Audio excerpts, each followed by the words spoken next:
अस्सलाम वालेकुम। आप देख रहे हैं मेरे हाथ में न्यूटन डिस्क है। क्या है इसका नाम? Newton disc. हमने देखा कि रोशनी में, सूरज की रोशनी में 7 कलर पाए जाते हैं। हाँ। इसके बावजूद भी वो सफेद नजर आती है। वो किस लिए, अब देखेंगे।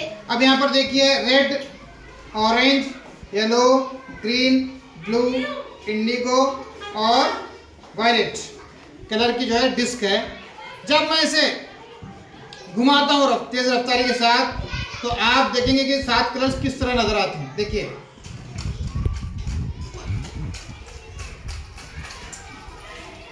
ऐसे नजर आ रही है व्हाइट। और एक मरतबा देखिए, व्हाइट। व्हाइट किस लिए नजर आई? तेज रफ्तारी की वजह से क्या नजर आ रही है? वो व्हाइट जी। तो सूरज की रोशनी की रफ्तार जो है बहुत तेज होती है।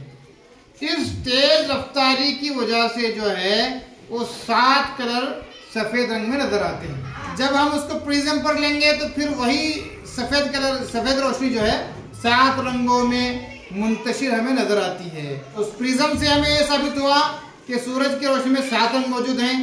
अब इससे यह साबित हुआ कि 7 रंग होने के बावजूद भी सूरज की रोशनी सफेद नजर आती है तेज रफ्तारी की वजह से। समझ में आई बात?